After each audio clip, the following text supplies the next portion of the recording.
Bueno, ya quedó cerrada este capítulo, esta etapa por parte del Frente Amplio opositor, del Frente Amplio por México, pero hay algunas cosas que han brincado. Silvano Aureoles ha brincado, sugirió algo Miguel Ángel Mancera y Francisco García Cabeza de Vaca, sí de plano, se hizo un lado. Quedaron cuatro que tienen los 150,000 o más de 150,000 firmas y que tienen una presencia al menos en 17 entidades del país. Bueno, son Santiago Krill Miranda, Xóchitl Gálvez, Beatriz Paredes Rangel y Santiago Krill, ya lo dije, y Enrique de la Madrid, ¿no? Bueno, 2 hombres, 2 mujeres, 2 del PRI y 2 del PAN, aunque una del PAN, Xóchitl Gálvez, sea externa. Bueno, Silvano Aureoles, Miguel Mancera, ya le dije lo que ellos mencionaron. Una lectura de lo que está pasando, de lo que puede pasar, qué es lo que ve y qué es lo que ve de estos primeros resultados. Con enorme gusto saludamos a Mauricio Merino, profesor e investigador de la Universidad de Guadalajara. Querido Mauricio, ¿cómo has estado? Te saludo con mucho gusto. ¿Qué me cuentas? Qué gusto de verte, querido Javier. Pues aquí con palomitas, observando el proceso. Oye, tendremos que platicar a futuro también de cómo le han quitado programas a la UDG, ¿no?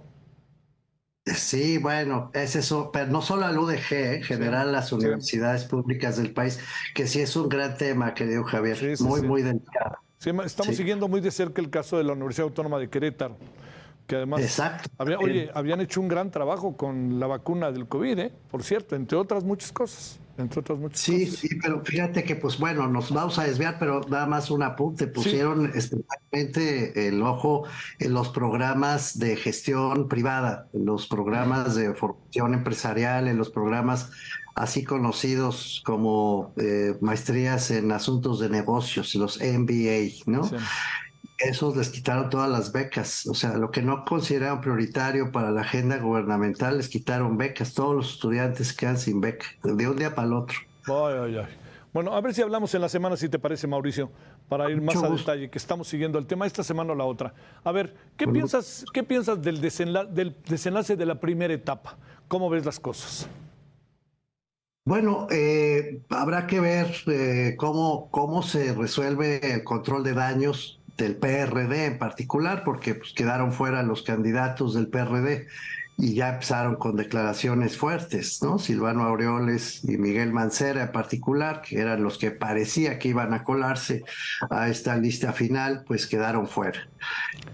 Habrá que esperar también los detalles técnicos, Javier, los que nos presenta este grupo de personas que siendo antes fueron consejeras o consejeros del Instituto Federal o del Instituto Nacional Electoral y que pues han acompañado este proceso desde el plano técnico. A ver qué nos explican con detalle, cómo llegaron a estas conclusiones. Todavía no está muy claro eso.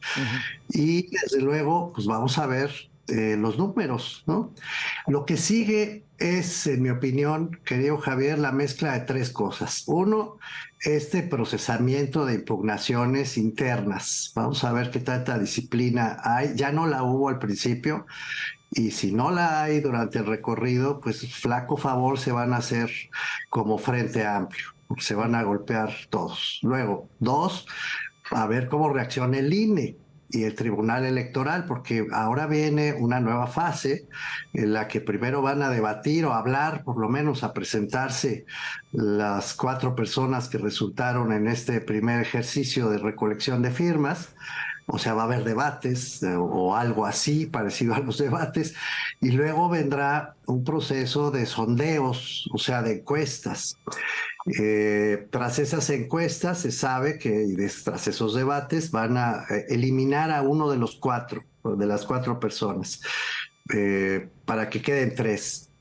Y una vez que queden 3, Javier, como sabes, pues viene un proceso nuevamente de sondeos, o sea, encuestas, y otra vez un conteo de votos con las personas que se hayan registrado hasta el 20 de agosto en la plataforma del Frente Amplio. O sea, no se abre a toda la población, sino a las personas que se registran hasta ahora y hasta el 20 de agosto.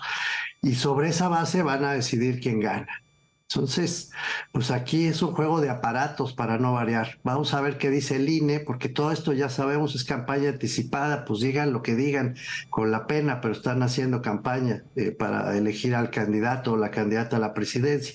Y finalmente, la última variable, pues es la reacción para no variar del presidente de la República, que ha preferido impulsar a Xóchitl Gálvez. Lo pongo así porque a todas luces ha desdeñado las candidaturas de Enrique de la Madrid, ha desdeñado a Beatriz Paredes, ha desdeñado a Santiago Krill, se ha concentrado en Xóchitl Gálvez. Uno puede leer que es porque la odia o todo lo opuesto, ¿no? Porque le está haciendo campaña.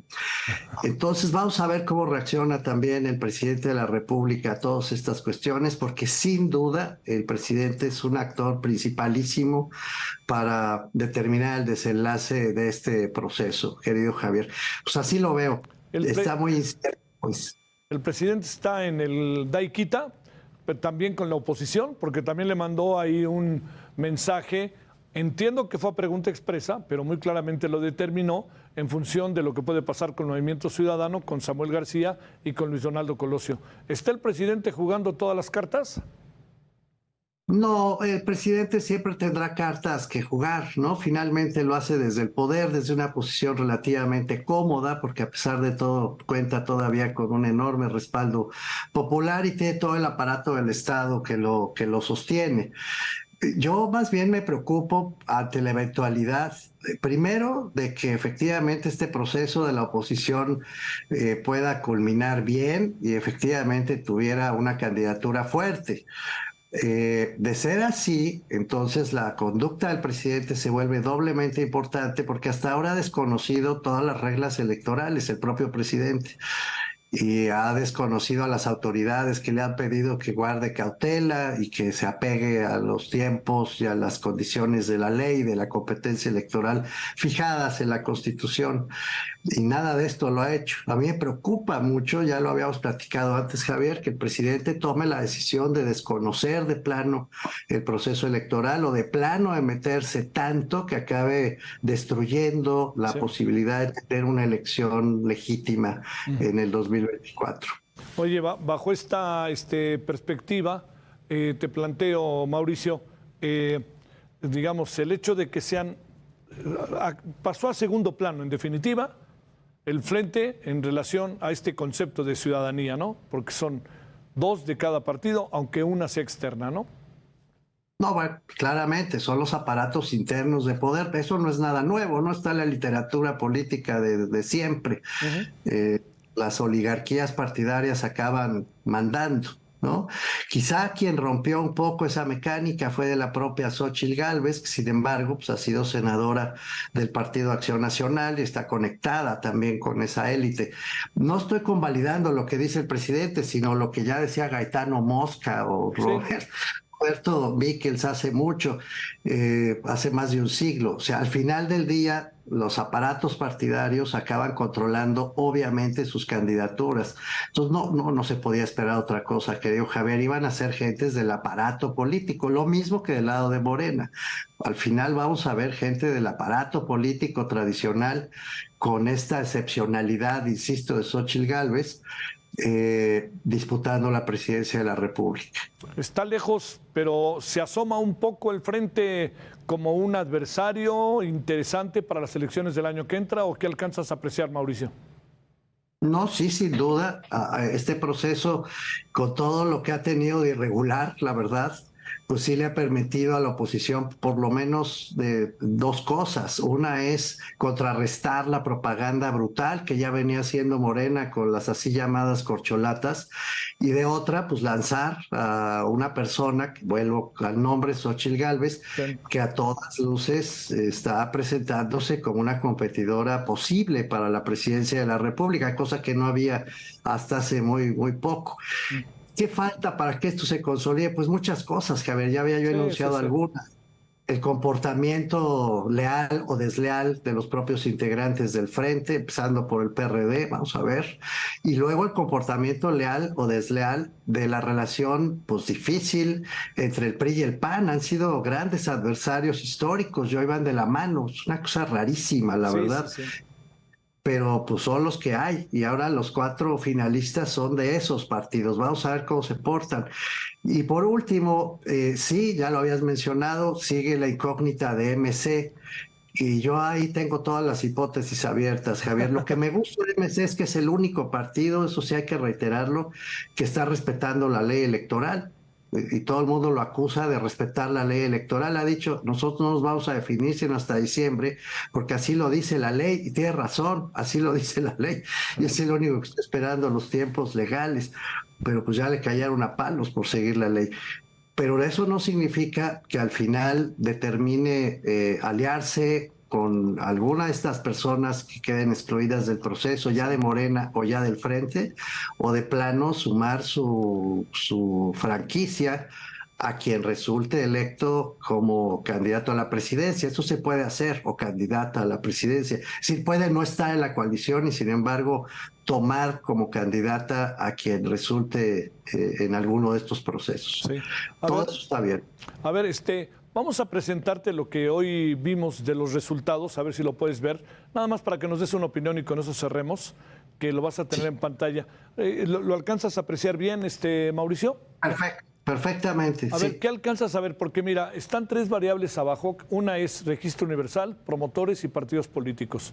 Y es registro de la plataforma, aspirantes que superaron los 150,000 registros. Y bueno, ahí se ve. Ahí, ¿qué lectura le das a este cuadro, que ya es definitivo en algún sentido? Pues es muy interesante, en particular lo de registro universal, querido Javier, por el número que apoya a Xóchitl Gálvez, es lo primero que salta, ¿no? Quiere decir que efectivamente la candidatura de Xóchitl Gálvez ha despertado mucha simpatía espontánea, ¿no? Estoy dando por válidos estos números, ¿eh? Sí. Y también salta a la vista que los aparatos políticos importan mucho. Mira los números de Mancera y de Silvano Aureoles, que no llegaron a registrarse, pero me llama mucho la atención el número de Silvano Aureoles, ¿no? Que incluso supera a los de Santiago Krill en cuanto a promotores, es decir, aparato político moviéndose en su favor. Pero en cambio, pues son muy pocos los de registro universal. Sí, ¿no? claro. Muy pocos. Sí. En el caso de Enrique de la Madrid y de Beatriz Paredes, me parece también muy revelador el dato de partidos políticos. Asumo que se trata de las personas que siendo militantes respaldaron su candidatura. Y ahí está el PRI, ahí está la fuerza del PRI todavía interna, ¿no? 174,000 para Beatriz Paredes, 150,000 para de la Madrid, de los propios partidos, pero mucho menos de sus promotores. Es interesante, muy buenos datos, Javier. Sí. Lo de Xóchitl Gálvez en particular, porque si se trata del voto ciudadano, pues ahí está la respuesta, ¿no? Sí. Se los comió. Sí, le agradecemos a @Juan_Ortiz MX, quien está difundiendo este cuadro. Me llama mucho la atención y lo queremos dejar al final para escuchar tu opinión, que es un cuadro que seguramente tenía variantes, pero por ahí anda para dividir quién es quién, que sí tiene manera. Faltaba todavía de validar, ¿no? Por el asunto de los 17 entidades, etcétera, etcétera. Exacto. Bueno. Pues vamos a ver qué pasa, querido Javier. Estamos ya tan habituados a que las cosas en este país surrealista pasan por encima de la ley, sin embargo, todos acabamos convalidándolo. Es como dar mordidas, ¿no? Se vuelve una cosa... Qué terrible. Qué terrible. Bueno, te mando un gran saludo, Mauricio. Te estamos buscando pronto para el otro tema que es, como sabes, particularmente de nuestro interés. Gracias, querido Javier. Gracias de veras. Un gran abrazo. Gracias. Bueno, ahí tiene la visión de un gran personaje como Mauricio Merino de lo que se dio a conocer el día de hoy.